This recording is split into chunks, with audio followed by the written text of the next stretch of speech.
Megan Hicks of I Run Far, and we're here in Silverton, Colorado. I'm with the 2017 Hardrock 100 Endurance Run champion, Caroline Chaverot. Good morning. Good morning. How are you feeling? It's the day after winning Hardrock. I'm very happy, but also very tired. I think this course deserves perfectly its name, wild and tough. It was wild and tough, really. You've run a lot of races in a lot of places around the world, and you've gone on a lot of adventures in non-race environments, but Hardrock to you is wild and tough? Yes, and also I think it's right that it's a very special race because we are very few runners, and even if the environment can be tough because you can have storms and it's very long, the distances are very big, you do not encounter many villages, so you are pretty much alone in the mountain. But the people are great, they are cheering you at every aid station, making everything for you, and there is plenty of food at the aid station. So it's, there is a special atmosphere. And I think, I'm not sure about what I say, but I have the impression here the finisher rate is very high compared to the number of people who do the race and the difficulty of the course, because every runner knows that he is very lucky to be here, and everyone tries to finish the race. Wants to see it all the way through. It's very inspiring. It was inspiring? Yeah, for me, because last week we had this meeting with women of Hardrock, and I heard this woman who did plenty of time hard work, like Betsy Kalmeyer. Betsy, yeah. And she said, "Oh no, not finishing, dropping is not an option. I want to finish because." And for me, it was very inspiring. When I got lost yesterday, I said, "Okay, I lost many times. It's pretty depressing, but yeah, no, dropping is not an option. I will finish." The entire time during when you were lost, you were thinking, not quitting, I'm continuing on. Yeah, but I was so angry, and then I panicked. I was turning and trying to go up, down, and I think I lost all my energy there. Okay. Because I was going up really fast and then down really fast, and I was really sprinting during 1 hour and a half. And then when I had to go up from Telluride to Oscar Pass, I was burnt. You were burned. Yeah. I do want to talk about that moment where you got off course and then where you got on and continued on, but let's back up in the race just a teensy bit. Yeah. When the race started, you were leading it out across Silverton. I felt a little bad because, going up to Dice Little Giant, I was leading with Iker, and it's not my habit, normally. There are plenty of men in front of me, but I just say, okay, I have to follow my own pace. Okay. And I was feeling good. I was not breathing hard. I was really trying to have a soft breath, to be smooth in my race. So I was feeling really good. According to sort of the splits, if you compare what you were doing compared to men's and women's history, through mile 15, through Maggie Gulch, the second checkpoint, you were running on men's course record pace. And then between mile 15 and Sherman, mile about 28, you slowed down a bit to just a little bit faster than women's, quite a bit faster than women's record pace. It seemed like after Maggie Gulch, you kind of settled in for the long journey, maybe? Yeah, yes, and I also got a bit lost. You did? Yeah. Out in Sherman. In Pole Creek? I discussed with, in fact, it was my fault. There was a pretty obvious trail, but I spoke with Joe Grant, and he said to me, be careful, at the moment you will encounter a lake, and you will have to go left. And I encountered a lake, and I went left. But in fact, it's not the right lake. Okay. It was not Cataract Lake. It was normally the first just one. a pond. But the little pond before Cataract. Okay. And I got up, down, and I lost maybe 10 minutes. Okay. And also this section is pretty flat, and I am not very fast on the flats. Okay. So I just tried, to set myself in a long course and to save my energy for the next up hills. So coming into Sherman is about 28 miles into the race. You're about a third of the way through it. However, you're about to climb up to the race's high point, a 14,000-foot peak at Handies. How are you feeling then? In fact, I was very happy to go to Andes because I love this place.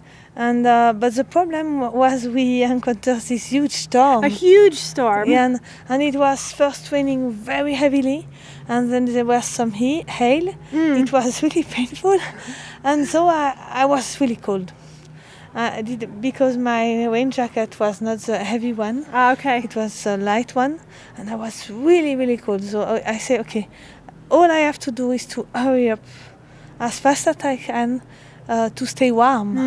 And every time I could run, I tried to run, not to be fast, but just to move and to be warmer.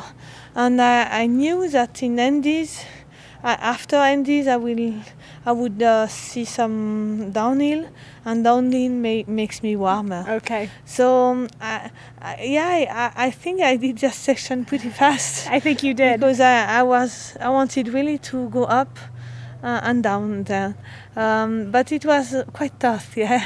Handies Peak can be a very difficult place in the race, not only because you go up to 14,000 feet, but because you're exposed above tree line for a very long time. Yeah. When the weather can be bad. Once you got up high on the mountain, what was the weather like then? It was just raining. Okay. But there was no storm anymore. Okay. I was a bit lower when the storm. I think I was really close to the lightning because you can count between and I didn't have the time to count to 1 Okay. second. Just so lightning I was like, thunder. oh my god! But then in Andes it was okay. It was just raining. I was really cold, but I saw some people, photographers, and I say, okay, I'm lucky, I'm running. They are staying, and they must be colder than me. Yeah. So I don't have to complain, I just have to go straight down. Caroline, going into the evening, climbing up from Ouray towards Governor's Basin and then Kroger's Canteen, which is another one of the high points. You moved up the Campbird Road so quickly, but then it looked like you had a bit of a slow split between Governor's and Kroger's. Were you starting to feel fatigue then, or? During the dirt road, I was feeling good, and then yes, it was steep, and I think normally I'm pretty good in the snow, but I don't know why for going up to Kroger's I was very bad. I glided sometimes. Okay. And my poles were a very light one, but they didn't have the so they poked went through the snow. And I lost many times. Okay. And but yes, maybe I was feeling the fatigue a little bit. Starting to set in a little. Yeah. Well, what was incredible to me was that your time to Governor's Basin, which is 64.5 miles into the race, you were just 23 minutes behind the lead men, which included men like Mike Foote, Joe Grant, Kilian Jornet. It's an incredible split for a woman for such a long distance in this race. But yet, there was a lot of racing to go. There was another 14 or 15 hours. I was really prepared to do that. But then after Kroger's, I got lost. So, let's talk about that. I think, at least watching your GPS tracker, you began making the descent out of Kroger's, but then you have to pass a saddle to get to the next drainage, and you didn't make it over that? Yeah. In fact, I told to my pacer, go forward and find the path. I thought he knew it. But in fact, he didn't know it, so I just followed him. And I think the marking was very poor. And after me, they put more marker on. And but the stupid thing was when you get lost, you have to go up, find the marking, and don't try to continue. And I was afraid of losing 5 minutes, and I lost 90. Right. It was so stupid. I should have when I saw no marking, I should have gone up. So see the marking, maybe ask to people and go quietly. Because then I got angry and we went down, up, and I lost all my energy. It was over after. Yeah, so the Hardrock course, it is lightly marked as you experience, but also being a part of this race is knowing that you need to route find too, that you can't entirely rely on marking. You have to be able to know the route yourself. It's a bit of pity because I knew pretty much of the course, and I never wanted to drive to Telluride, and it was just the only section I didn't know. Okay. I studied the map. During the day, one time I was to Croix. I went to Croix, and I just looked at a trail, and it seemed to me pretty obvious. But during the night, there was a little bit of snow on the ground. I didn't recognize, and I think if I would have been alone, I would have taken the time to look. But you know, when you are two, my mistake was to rely on the pacer, and then I followed him, and we disagreed, and I think I got confused because of that. A moment of making a mistake very far into a race can have a big impact, like spending 90 minutes off the course, unfortunately. And I lost so many energy, so I think the problem was also when I went to Telluride, I was very tired. If I would have been not lost, I would have been had much more energy in Telluride. So after going up to Oscar, I was really, really slow. Hopefully I had a young pacer, she was very patient. But then it was, the magic was over. I was angry, and I couldn't stop being angry and depressed and disappointed and slow. And then the end of the race, I just went, but I was slow, and it was not so much fun. Yeah. Well, in fact, your splits from Telluride to the finish, they were no longer on record pace. They were slower, but they were faster than almost everybody in the field. The only person who was catching you was Darcy Picue, but she, her deficit to you was so far, so much that, she could only, there was only so many minutes she could make up. She couldn't catch you. You were too far out in the front. So though you felt like you weren't going that fast, you in fact were still making great time relative to the women's field. I'm happy to know it, because it was like a bit of a nightmare. I was very, very slow going up. At a moment after Telluride, I looked at my watch, and I said, my God, in 1 hour I only did I was so slow.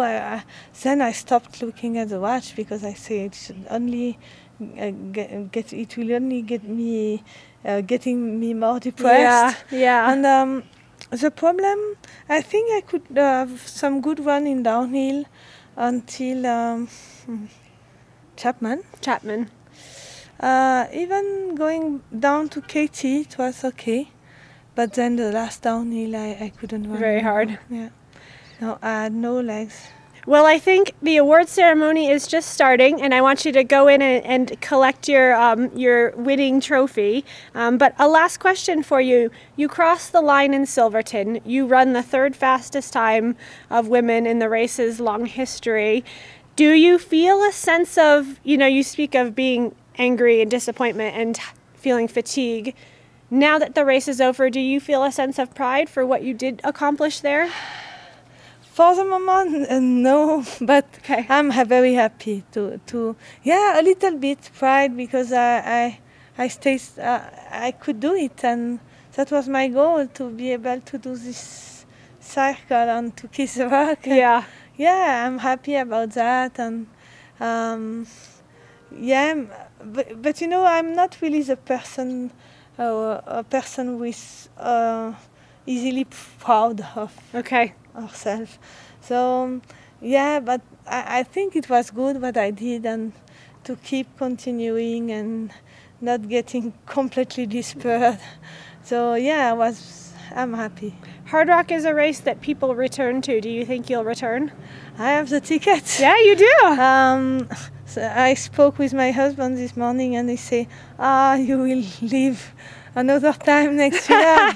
And so, I say, we have time, but I would like to do the course in the other direction. I think if it would have been the same direction, I would hesitate more, because I like to change. But the other direction, it will be totally new course. New race, new Yeah, experience. it would be very interesting, yeah. Well, I guess possibly we'll see you in 2018 then. Yes, I hope, and also it's really a special race, and it's great to be part of it. Well, congratulations to you Thank on you. your win of the 2017 Hardrock 100. Thank you. Go collect your trophy, Yes. huh?